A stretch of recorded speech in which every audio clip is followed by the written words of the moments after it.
DC.gov if y'all want us to come to y'all school. I promise you, y'all, this Saturday, come on out. Have a good time with your babies. Feel this home safely, so I won't go shooting again. The Lord is trying to save me. Say it with it. That's all I gotta love. They trying to waste it. I keep running them out and never make it. There's just too little for words, I wanna taste it. There's just too little for words, I wanna taste it.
And welcome, educators, staff, and guests. I am Kara Fuller, the proud principal of Phelps A High School.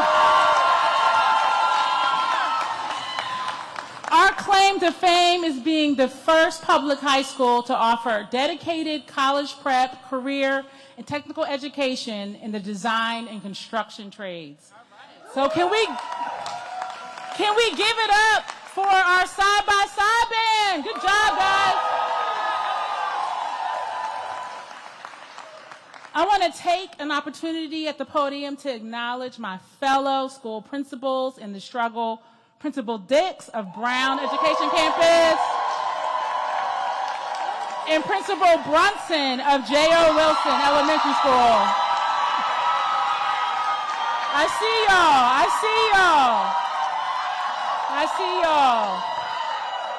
Sharing one big campus on the hill, we and our amazing staff have a special bond that has strengthened over the last year. I'm glad we're all here together. I want to also recognize Mayor Browser and our city's education leaders for their commitment to making academic success, well-being, and safety of our school community a priority. Thank you for kicking off Pre-Service Week. Now I'll hand the mic over to a fellow educator from our cluster who, if you can believe it, was once a student of Principal Dix. She now works at Brown, is a shining example of a DCPS school education. Let's please applaud Ms. Paris Wilton for coming back to serve our city.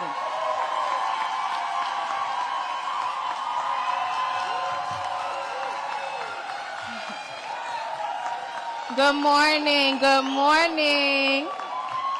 I love the energy. Again, my name is Paris Wilton, and as Principal Fuller said, DC Public Schools was and still is my community. I'm a 2018 graduate of Eastern Senior High School. Go Ramblers! And now I teach math and science at Brown Education Campus.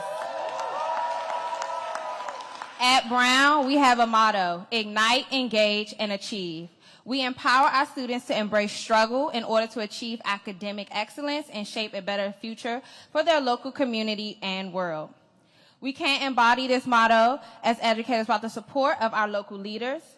From engaging school communities to dedicating funding and resources to schools, or even just coming to events like these to show how much they stand with us. We're fortunate to be a part of a school district and city that helps us overcome the challenges we face. These efforts are led by a mayor who puts investment behind her care for our city's youth. Please give a warm welcome for Mayor Muriel Bowser. Thank you so much. Well, hello, everybody. And I know I speak for all of us when I say Monday is my favorite day of the year. Back to school. And this may be my second favorite day of the year when I get to come and thank educators, teachers, staff, school leadership. Thank you for choosing one of the best professions in the history of the world. Being a teacher, being an educator, being a shaper of young people. Thank you. And thank you for choosing DC Public Schools, the best public school system in America. I get to say frequently that we have the best prepared workforce anywhere. And I know it is because of your care and your love for children that you want to challenge them every day and you want to love them every day. And I know it's because of the people who live in Washington, D.C. and pay taxes in Washington, D.C. that they allow us to make public education the #1 thing that we do in this city. It is why that over the past 15 years, we have demonstrated that we are the fastest improving urban school district in this nation. That is why when when the deputy mayor talks about the CAPE scores tomorrow, they're going to be good. They're going to be good. And that is why we are here today to celebrate another great start to the school year. So Principal Fuller, thank you. Where did she go? There's Principal Fuller. Thank you for your leadership. To all of the faculty here at Phelps. Where is Phelps faculty? I see you. To all the staff and support staff here at Phelps. The building looks good. The building looks good. Give them a round of applause for all of the staff here at Phelps. And we have a visitor on the hill right here, and J.O. Wilson. Thank you, J.O. Wilson. Thank you, J.O. Wilson, and all the families, while their school is getting redone, they're here, and we're making everybody feel good and welcome, and just loving on the young people who are in a different setting. Thank you for doing that. And I have a long history with Brown Education Campus.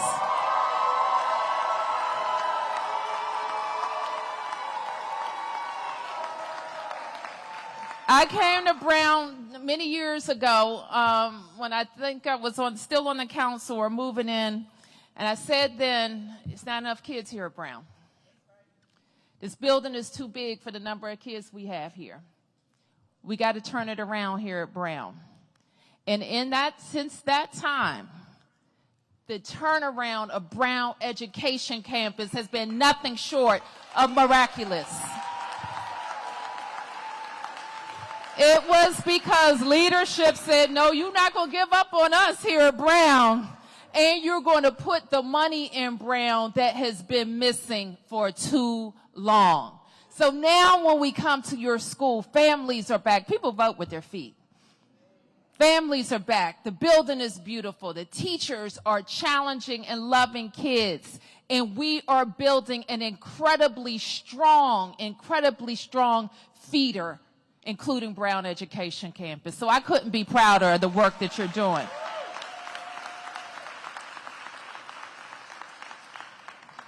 So I also wanted to be here, and there are many talents at MPD, including the side-by-side band. So give it up for our own Go-Go.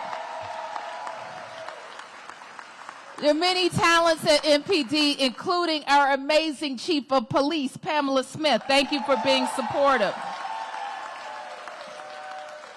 And our public education team in D.C., I put them up against anybody, and I want to acknowledge your leader, your boss, who every week he tells me how we're doing with recruiting teachers. We're doing better than we ever have. How we're doing with retaining the best of the best. How we're making sure that you got an amazing contract this year for 5 years with us. Thank you. How we're making sure we're recruiting the support staff that we need. And that's what we're doing, including school psychologists and other supports for your buildings. And we continue to work on that. How we're transitioning with our school nurse program, and we're feeling pretty good about that as well.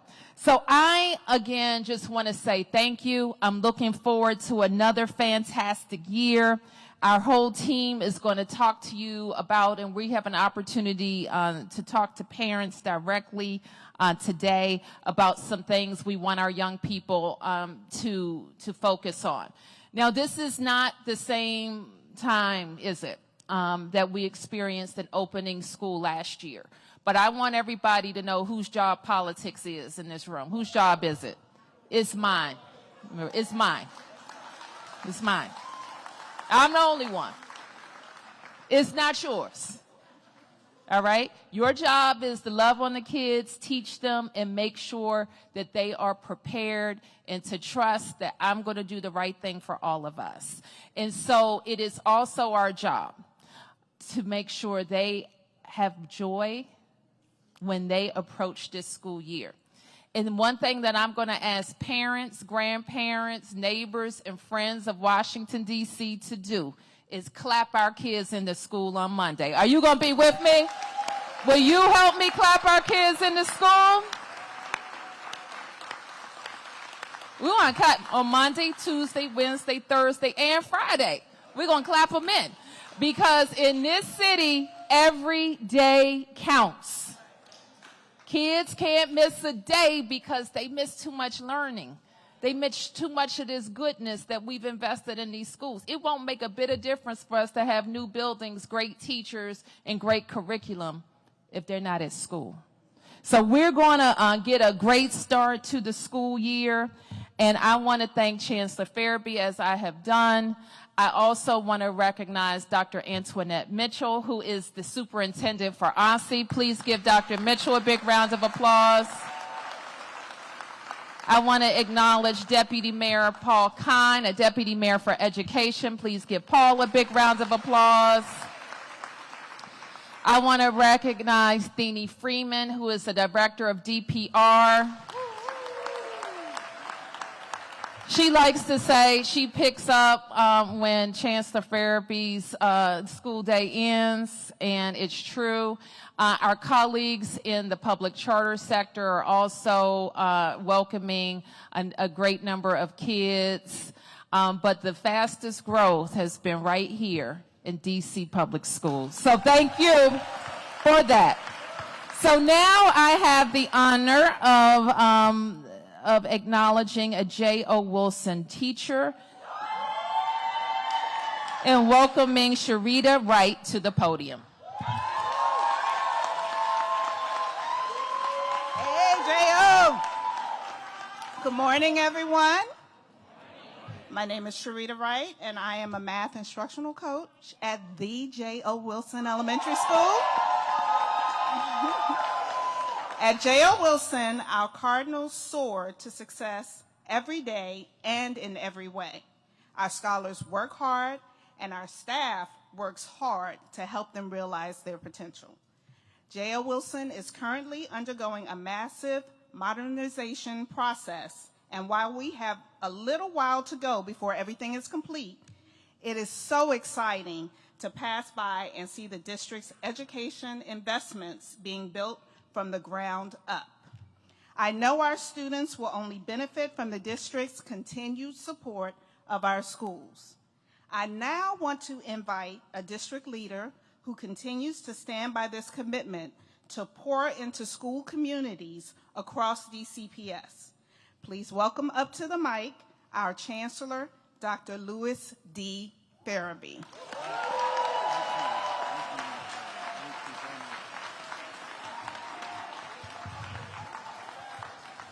Thank you, Ms. Wright, for that introduction. It's pre-service week. I'm excited to be here with my fellow members of the DC Public Schools family. We had side-by-side today. Fun fact about side-by-side, many of them who introduced themselves last week are members of graduating classes of DC Public Schools and graduates themselves. That's why they sound so good. They got the DC Public Schools flavor, but I'm honored to be with you. Since the mayor teed up, CAPE results are coming out tomorrow. I can't say enough about the work that you've done. And just know that I'm honored to be on this journey with you. And we are really thrilled about what you've been able to do for young people in our school communities. So again, congratulations to you all. Now, I'm excited today because I also am surrounded not by one, not by two, but 3 DC public schools in one building, right? Right? We got 3 DC public schools that out of here. So since this is a pre-service week pep rally, I just got to make sure we recognize again who's in the building. And so if you are next door at the phenomenal Brown Education Campus, make some noise again. Yes.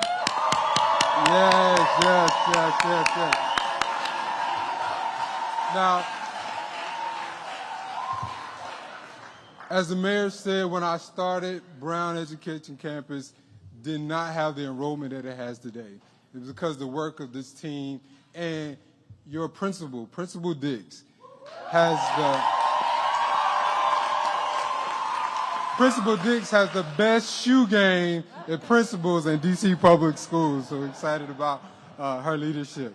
Last year, Mayor Bowser and I had opportunity to visit Brown Education Campus in a new facility as we launched District Dribble, where we gave every elementary age student across the district basketballs. But just know we're thrilled about the great things that are happening at Brown Education Campus. So thank you all for being here today.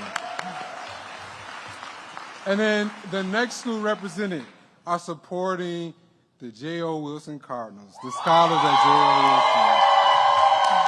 Let's give it up for J.O. So, some of you may not know, but last December, with the help of the DC Education Fund, we presented Principal Brunson and the J.O. Wilson School community the annual School Improvement Standing Ovation Award. It is a testament to the hard work of the team. And fun fact about Principal Brunson, we go back to undergrad together at North Carolina Central University. I'm proud of you, my guy. I'm proud of you, sir. I knew you had it in you. And last but never least, we're at the home of the Panthers.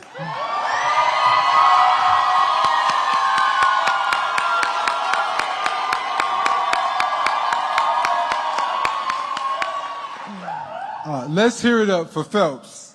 Architecture, construction, Engineering High School. So last year again, Superintendent Mitchell and I visited Phelps in October, and we were blown away by the innovation happening in the classroom and what our scholars have been able to accomplish. I'm so proud of Principal Fuller, who continues to innovate herself. My understanding, we're inviting students across the district this year to tap into the great opportunities here at Phelps. So I'm grateful for your service in the Phelps community. Again, let's give yourselves a round of applause. So it seems like just yesterday, when Principal Brunson and I were graduating, we're starting our first year as teachers, and I remember I didn't have a pre-service week like this, right? I didn't have Amazon supply cards to buy supplies for my classroom. You hear me? Spend your money well. But it was an opportunity for me to get ready, bulletin boards, all the decor, and I remember when it came to the first day of class, I was not as serious as I needed to be about decorating my classroom. So I'm teaching fourth grade, elementary school. Fast forward to the first day, my fourth graders come in, and I realize I have messed up because they were embarrassed to be in my class. And we spent the entire first day of school getting my door decorated the correct way, ensuring that my class was in order. And so what I learned from that experience is to be prepared, but also to lean on my colleagues. And that is why we brought you here today, is to tap into the network that we are in DC Public Schools. And so whether you're with your school community now or you'll be with others later, we want to make sure that you find someone to connect with, because we are a powerful force together as a school community. So with all seriousness, I know last year we had some challenges as a part of this school community. But I want you to know that you have a powerful network in government, city leadership, in DC Public Schools. That's why we're here today. Thank you, Mayor Bowser, for your leadership, the many investments. Let's give it up for our mayor. Now you heard her. Education on the Hill. You know what your job is, right? And we're going to do our job well. But as you start the school year, we want you to know that we're here because we're excited about what you've been able to accomplish. But we want to encourage you. We want to affirm you. We want to ensure that we're behind you as you take your next step as we enter the 2025-2026 school year next week. Again, know that we see your dedication. We know that you're focused on the well-being of our young people. We also want you to be assured that Chief Smith in the Metropolitan Police Department is here and devoted to service as well. And I know Chief Smith is very busy right now, but I want to acknowledge her again for being here today. Thank you, Chief. Thank you, Chief. Thank you for what your team does for our school communities is greatly appreciated. Thank you so much. Director Freeman, you've done well this summer. Thank you for the work that DPR has done, and we look forward to receiving our students back on Monday. Everyone, let's have a phenomenal school year. I shared with principals earlier this week, what we've been able to accomplish last year is just a glimpse of what we're capable of. I can't wait to see all the great things that we're going to go do this school year. Be great. Thank you all.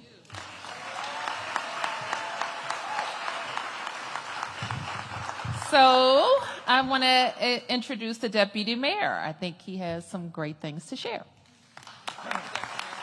Thank you, Mayor. Thank you, Chancellor. As a former 10-year teacher, I cannot help myself. Now it's the time for the pop quiz. Who are the most important people in our public school system? Who are they? Who are the most important adults in our public school system? You are. You are the most important. It's not us, it's you. And that's why we're thrilled to be here. Tomorrow, you will hear some good news about the results of our student learning last year. You will hear some good news. That news will take the form of some numbers, some numbers that you will be proud of. But what's crazy about the numbers is they are absolutely irrelevant compared to the interactions that you have every single day in your classrooms with individual students. And so my hope for tomorrow, for next week is that when you walk around your school and you walk around the city and you walk around your building, people thank you. They thank you for the work that you've done to make sure that our students are learning more and more every year. To kick off the thank you, I am actually going to now engage in a little interactive activity so that we can honor some of you. And with that, and with apologies, I'd like to ask all of you to stand up, please.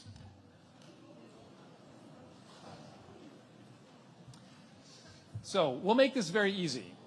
If this is your first year as a teacher or staff member in any of these buildings, please sit down. We love you, but please sit down. First year. If you've been working in your buildings for 5 years or less, please sit down. We love you. Oh, as an educator or staff member in the system. Yes. Thank you for the clarification. Can I please have those who have been working as an educator or staff member in the system for 10 years or less sit down, please? We also love you, but you need to sit down. Can I have 15 years or less? Please sit down. Wow, you are a long-standing group. Can I have 20 years or less, please? Please sit down. Wow. Okay, now we applaud.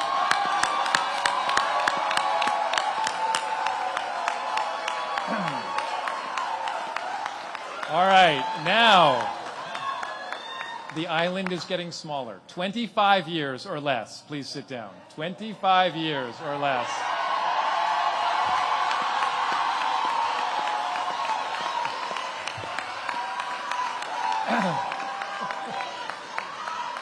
Let's keep going. Let's see how we do. 30 years or less, please sit down.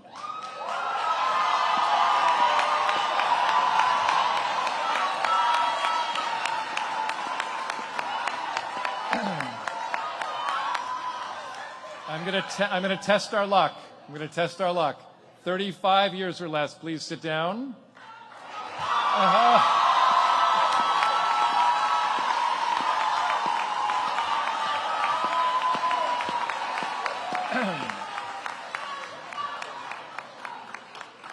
36 years or less, please sit down.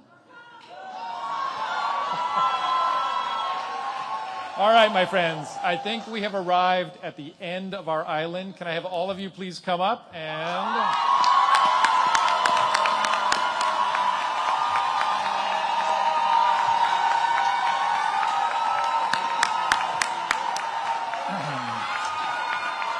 Here's a little, thank you, thank you.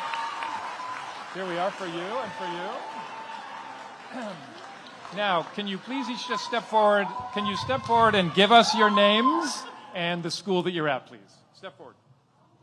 My name is Colleen Coker, and I'm at J.O. Wilson. Good morning. My name is Janet Ship, and I'm at J.L. Wilson Elementary School. Good morning. My name is Elise McCann, and I'm at Brown Education Campus.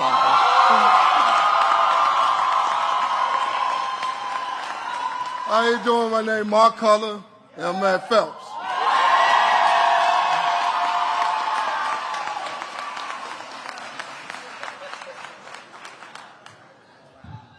All right, congratulations. And you too, all of the first years who sat down first, we want to see you in 37 years. 38 years. Thank you, Deputy Mayor, for that. I think we can welcome the side-by-side band back to the stage. We're going to take some photos. I'll go next door and answer some questions. But thank you, everybody. Have a great school year.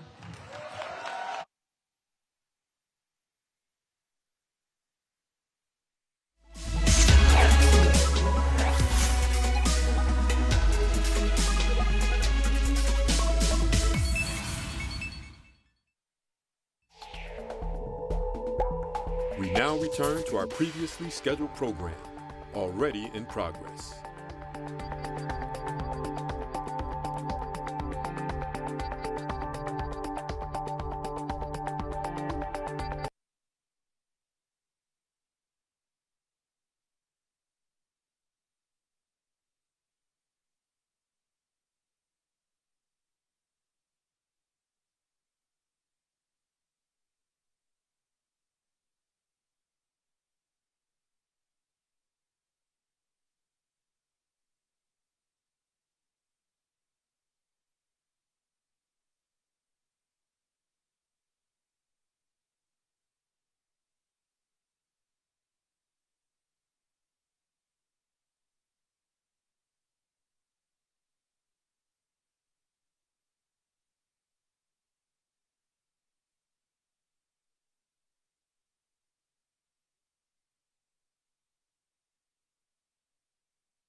Seven, 8, 9, 10, 1, 2, 3, 4, 5, 6, 7, 8, 9, 10. You good? Good? Cool.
Today we're at Phelps, and it is our architecture, engineering, and construction high school in Washington, D.C.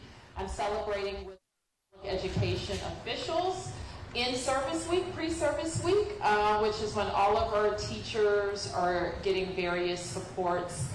They reported to school on Monday, and our kids start school on the coming Monday, August 25th. So I'm happy to answer a few questions. Yes?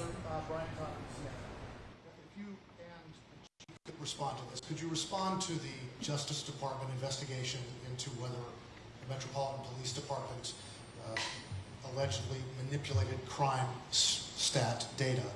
I'm happy to respond, and I'll just say this. Whatever questions were asked or inquiry, we will respond, and we will cooperate with any investigation.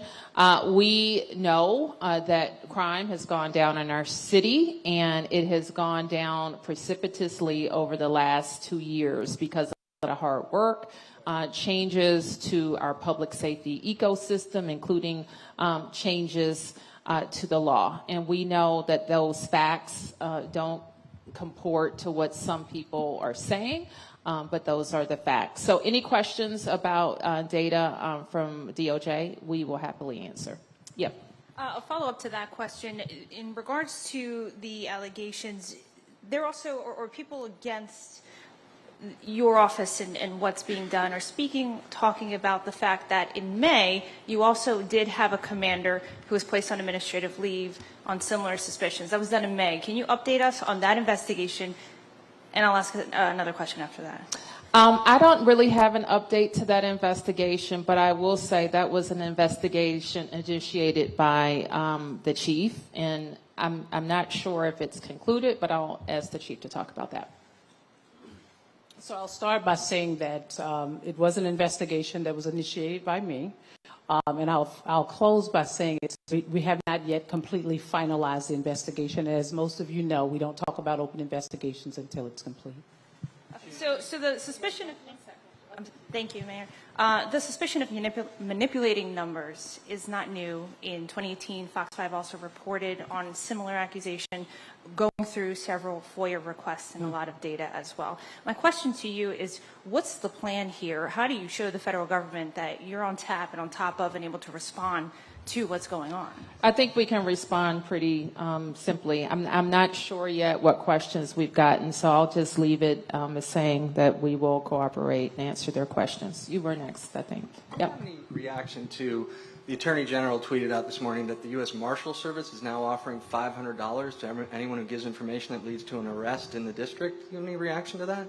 I don't have a reaction. We have a rewards program here for information that leads to prosecutions in certain crimes, and we have a very active program, and that has worked. Do you think that they're putting resources in the right places in the city? I think that is something that we evaluate daily. Yep. Arthur Jones, the second with ABC News. Do you worry about students' attendance on Monday with the president's federal takeover? And also, let me stop you there. There has been no takeover. The president's surge and crackdown. Okay, so with the federal surge in the city, part of what we just talked to educators about, we're in a campus on this hill where 3 schools attend. So we had, probably a little over 100 teachers represented today. And what I want to be clear to all of them about is our children deserve and will get a joyful start to their school year. So all the adults in our building, all of the people in our government are focused on making sure that happens.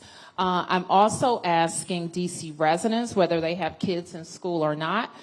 This is a tradition that we have for many years, but I think it would be great if DC residents line corridors and clap. We call it clap the kids into school. So tell them that we're with them. We want them to have a great school year. And we're all going to be standing shoulder to shoulder with them.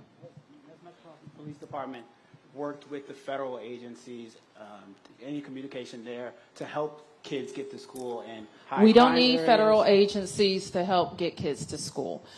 So we have many programs, including a Kids Ride Free program where all of our children have a free pass to ride free back and forth to school in their school activities. We have a program called Safe Passage where we have non-law enforcement officials that line various school routes. They will all have on a jacket that identifies them as part of DC government, one of our violence interruption programs. We have another program called School Connect, where families can let us know if there are particular circumstances that they're concerned about with their neighborhood, where they can get a ride to school. So we will take care of getting our kids to school. Yeah, I'm not going to come back to you right now because other questions are out there. Yeah. Mayor, but follow up, I mean, there are checkpoints happening across the city with the federal partners. There's also people that are getting stopped 24/7 with immigration enforcement. I think it's just a follow-up of how do you address those concerns that a parent who is dropping their kid off might be detained by immigration officials? I think people who have that concern for themselves personally and for all of us who are concerned for them and their safety are making adjustments. Yep. Madam Mayor and administration, I have 3 questions. First question, what latitude do teachers have to explore the political, social, and historic context of the situation in the classroom? Second question, what safeguards are in place to prevent an overzealous response to physical altercations on school grounds, you know, given what we see currently with the federal infringement? And finally, we're going to take it to Ward 4. How is MPD preventing Officer Sutton and Lieutenant Zabaski and others who have been penalized in the past from repeating what they have done in terms of just their negative interactions with residents?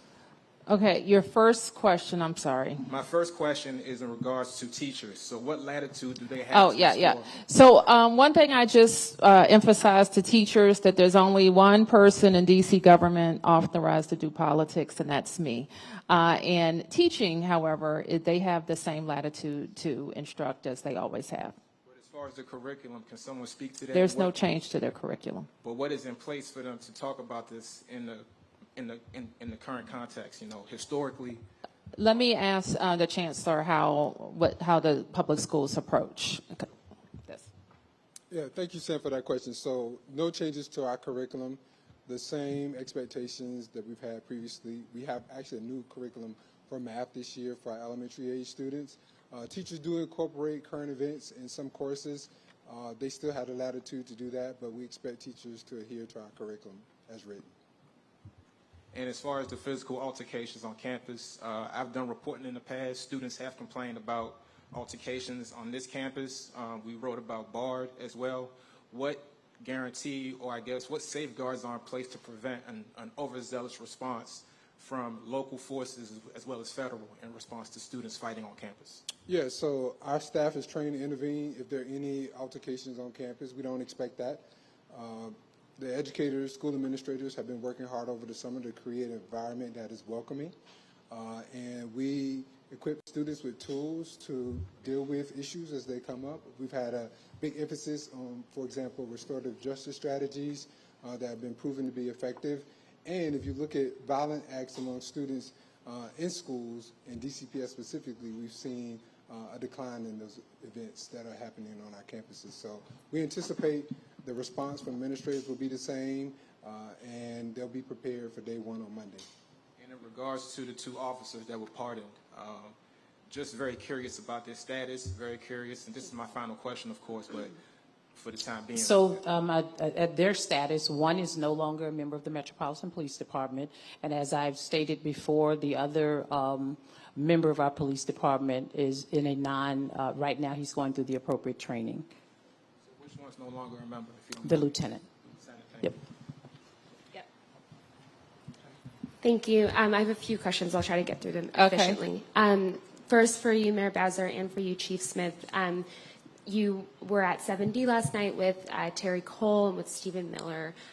What did you all discuss amongst each other and also with the officers there at 7D? Well, I will say, and I won't be very specific about our discussion with the officers, but we did a lot of listening about concerns that they have about policing and making sure that they have the tools that they need to do their job. We listened to concerns that they have about the areas that they're policing and other feedback. And we listened to them about other ways that I can support them as their big boss. And I think the chief would say similar. With regard to a short pull aside that we had with the federal officials, I would just say that we discussed shared priorities. Just a couple more on immigration enforcement and the police department. We're hearing a bit that officers are looking for more guidance on how to be interacting with or in the same space when they are with ICE. And I want to bring up a specific example so we can to be specific here. I think one of the concerns we're hearing is that perhaps, right, routine moped enforcement that MPD has been focused on, right, like unregistered mopeds, things like that. Normally, before this federal surge and ICE agents accompanying MPD officers in certain spaces, that would have been that traffic violation or whatever it was, and then immigration enforcement would not be part of, MPD officers doing that job. Now, how do you respond to the concern that those kinds of stops could be a pretext then for immigration enforcement and any officers' concerns about sort of how to behave and how to do that enforcement if they feel uncomfortable that it's inviting ICE?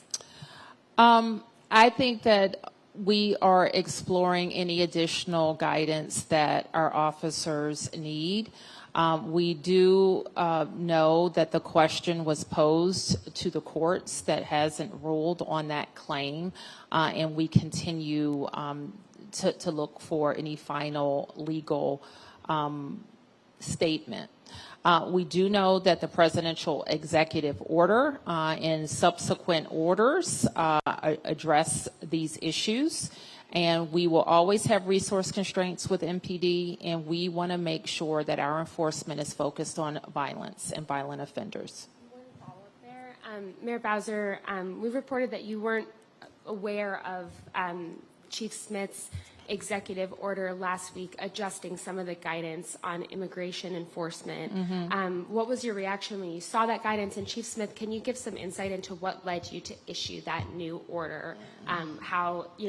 What led to your decision to do that? Sure. I'll turn to the chief in a moment. And it's not unusual that the chief has the authority to amend orders that she thinks are necessary. And I think her guidance from her legal department was that she was trying to give some more direction to the officers. So I think that's what led to it. But I think the bottom line for me is that what is governing here is likely the presidential executive order. Okay. Yep. Okay. Yep. For the chief, the city went to court last week to make sure that you stay in control of the police department. I'm curious about your federal partners. Do you have any coordination with them at this point, as into moving resources from the FBI, from any of those federal partners that are in the city right now, and the surge that's come in? Do you have any control over where they're going, or are you only directing resources of MPD at this point? Thank you. Paul, thank you for that question. So I think I want to, if you don't mind, allow me to take a step back. The federal partners came in on Thursday before last. I met with them this Sunday just to talk about a strategy and a way where we can make sure that resources are placed around our city. Number one, because we look at our data and our intelligence, and it drives where we see violent crime happening across our city. But we also have heard from many of you here in this room, as well as community members, about different patterns of crime in certain areas. And so what we wanted to do was to be collaborative in this approach, because it was an executive order. And so we have met with our federal partners. We've given them different areas across the city where we would like to see resources allocated. And to date, I will tell you, it's been a cohesive process.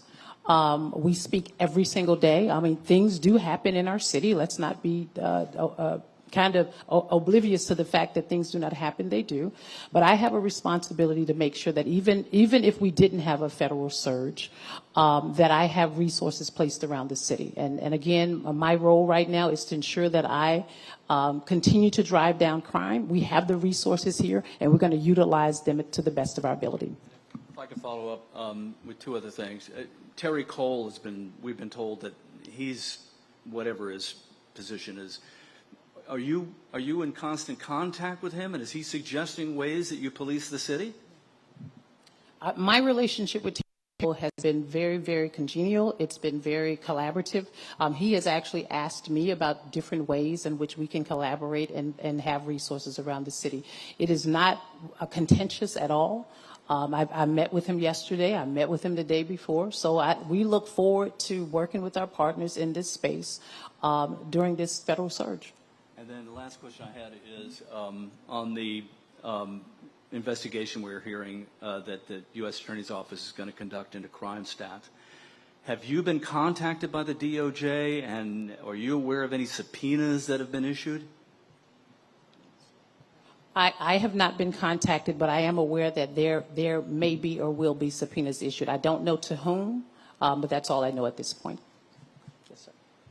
Chief Smith, just two quick questions. One, since the surge, thank you, are the federal law enforcement officers making arrests that are non-immigration, non-federal arrests? Yes. Yes. So not in the presence of the MPD? I would assume yes. They're making presence without MPD presence. Mm-hmm. And two, is the MPD making arrests in the last 2 weeks that they would not have otherwise been making had this new environment we're in this federal surge hadn't been happening? To make arrests that they otherwise would not have been making? I don't think so. No, I don't know. I mean, our officers are very well versed on D.C. law and D.C. code. With respect to this surge, let me say this also. We work with our federal partners all the time. We have a capital area regional task force where we have marshals, ATF, DEA, MPD embedded in those spaces. Our violent crime suppression division, same thing.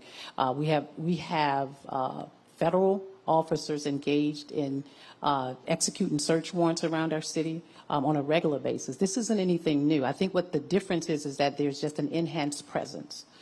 So the same types of arrests, the same types of contact, the same types, Operation Rad Rights, the operations that we continue to do on a daily basis, the new initiatives that we launched when I first came in here, we just have an enhanced presence in that space. And again, our goal is to ensure that we drive down crime while our partners are here, and we will continue to do that. Okay, I'm going to take a few more here. 1, 2, and those, I'm sorry if we could just keep them to like one question, not 5 questions. Okay, can I get 2? I just Okay. had a quick, for the chief, I know we've been asking all week, and we're told that you had been talking to federal partners about the agents having masks on. Have you gotten any clarity or direction about what they can and can't do? Well, what I'll say is this, I've spent 20-something years on the federal side, and the concern is from some of our federal partners with the mask. I have not gotten clarity on it. Let me be clear about that. It's under DHS, if I'm not mistaken. But for certain type of backcountry, if you will, or different types of events or marijuana eradication, some of our federal partners do have the ability to kind of cover their faces, and it's really about making sure that there are no threats coming to them once they've cleared the area. And so in this particular case, I have no clear guidance on the why and the how come, but I can only put on my federal hat from back in the day to say that I think that's what's happening. So let me just add to that. We believe in our environment, an urban environment, that there's no reason for any official to wear a mask. We believe that it's not a law enforcement or just people that are in the umbrella of the Justice Department. You don't see them doing that. I think this is a good question for the Congress to prohibit law enforcement agencies that are going to be working in an urban environment from wearing masks. And just lastly for the okay. Chief, so I know we've been seeing videos. Sorry, I can't see you, Chief. For example, last night, members in Columbia Heights kind of heckling and yelling for federal agents and ICE to leave the area. We've seen that in other spots. So I'm just wondering if you have any concerns about how this is going to affect community relations that MPD is building with its community members, all of this. And so I've had conversations specifically with our federal partners with regards to that. We've come a long way in establishing positive relationships with our community. And what I want to be able to do is to ensure our community that we are working with our federal partners in that space. We do a lot of community engagement with our federal partners. This isn't new. So we want to try to see how we can enhance that and build upon that. What we don't want is for community members to interfere and get involved in things that is a police-related matter. Yep, your turn. This is thank you, Mayor. Josh Chapin from Channel 7. You had said the other day about the need for 500 more officers on the street. What are you doing at this point to sort of set the table for that? And in the interim, you've talked about this a little bit, but can the feds help? You have all these sort of trained law enforcement professionals, but maybe the... Uh-oh, I hope that's not one of you. No, I have a DC tag. Yes, so how can we tap into a federal surge is the way that we're thinking about it, and under what conditions would we want to tap into a federal surge? So we're answering those questions within. 500 more officers, how do you set the table? Well, I think that we want to be known as the place where everybody wants to work. There are some policy concerns among our current officers about the policing environment in the city. And we know that's going to require some changes to the law. So those are conversations I will have with members of the council, with police representatives as well. Yep. Rebecca with 7 News. Oh, Yep. Thank you, Daniel. A quick question, if I could, to the school leaders. We have back to school starting next week. And with the surge in town, do you think having more of these federal agents out and about, could that make it safer for back to school? Could that complement safe passage? As I already answered the question about our preparation for our kids, and we feel strongly that we're very prepared. And if we can ask to, if the chief or if the mayor, the White House is saying there have been more than 400 arrests since the surge here. Do we know what percentage are MPD, and do we know how many of those MPD arrests have to do with immigration enforcement? So, we've been talking about this quite a lot because we have ways that we introduce MPD data on weekly or monthly basis. And I think we're likely to stick with the way that we have been reporting. And I can't tell you exactly what they report or how they report or coordinate their number. I don't think we're going to do that. I think we're going to stick to how we report data and get it out more frequently. Has the federal presence helped MPD, or has it made things a little bit more challenging? So it's twofold, right? I hear from the officers on the street. Some of them have found it to be very helpful. Some people in community have found it to be very helpful. I think that the intent, what people have to understand is that with an additional 500 more officers, you're going to have more arrests. You're going to have more traffic stops and those types of things. So we have to anticipate that because we have an influx of police presence. If I can quick message from school leaders with back to school, what's your message to parents in light of everything happening? It's business as usual. We have prepared for this moment. We're ready to receive students. Our teachers, our educators, staff, school leaders have been working hard this week in our pre-service week. You saw that earlier today. The energy in the room was very positive. That's going to carry into the first day and how we welcome our students back to campuses. You heard from the mayor. We're asking the community to clap in our students on the first day. I think surrounding our students in this first day of school is a great strategy. Hopefully, the week. But we want our students to know that the schoolhouse continues to be the safest place for our young people, and we'll continue to hold it high. Okay.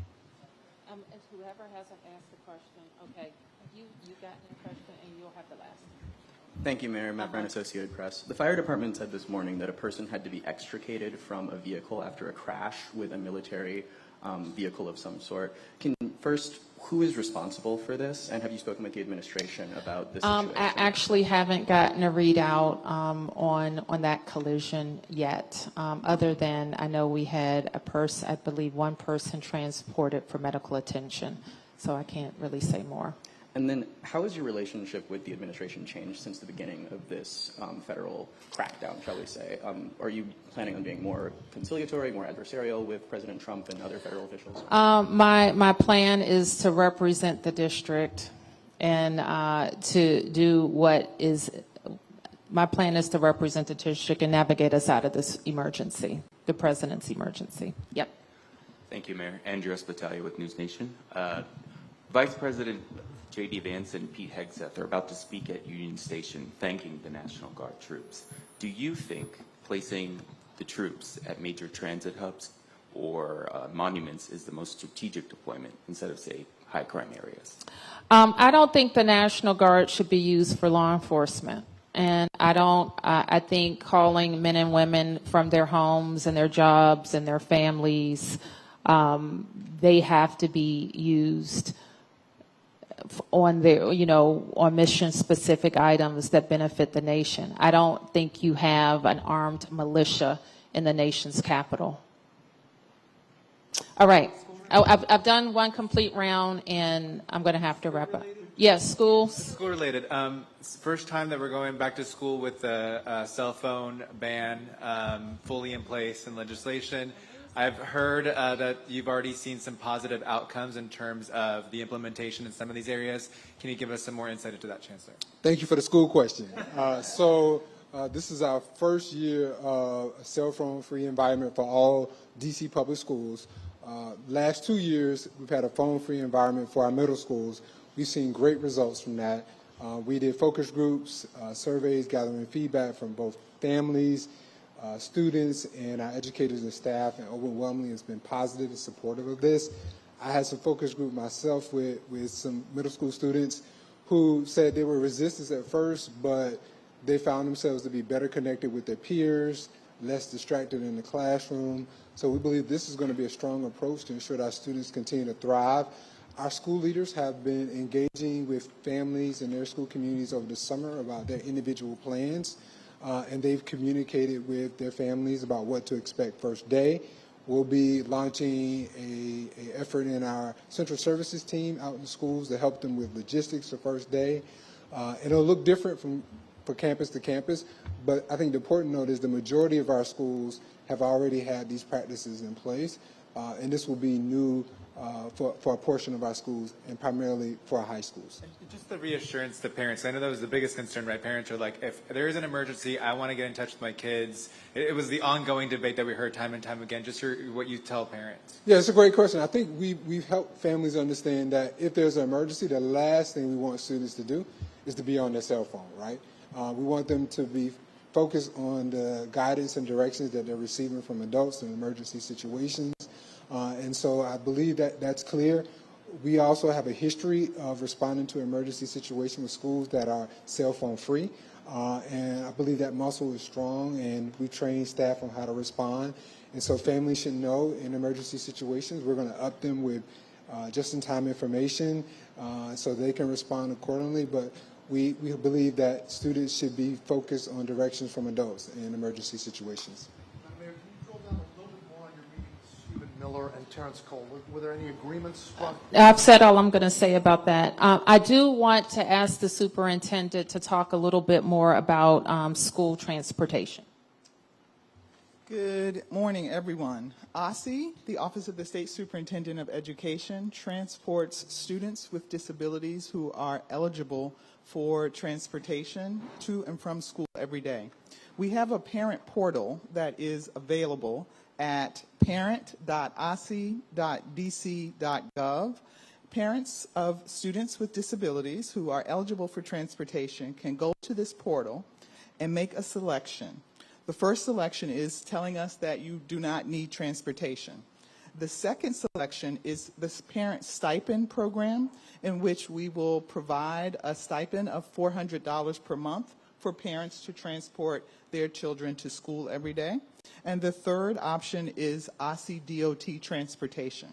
If you have not yet signed up for this transportation and you have a child with a disability who is eligible for this transportation, please, once again, go to the parent portal at parent.osce.dc.gov and sign up. Thank you very much. All right, thank you. So that is, if you haven't signed up, sign up. Don't rely on the school to sign you up. So sign up. If you want to elect to drive your eligible child to school instead of putting your child on the bus, there's an incentive program to do that as well. And you may tell us that we don't need transportation after all. Maybe we got it last year, we don't need it this year. Tell us that.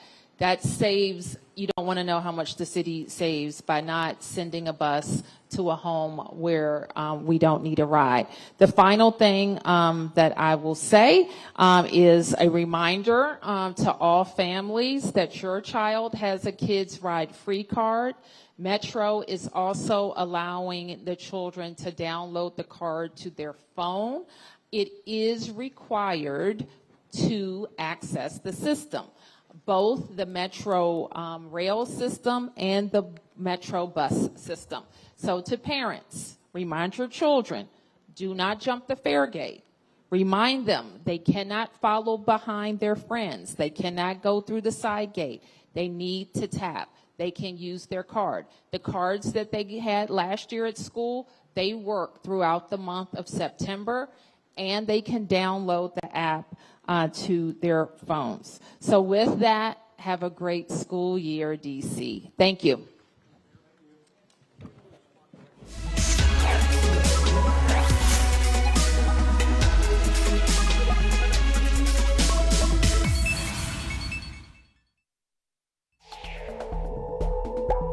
We now return to our previously scheduled program, already in progress.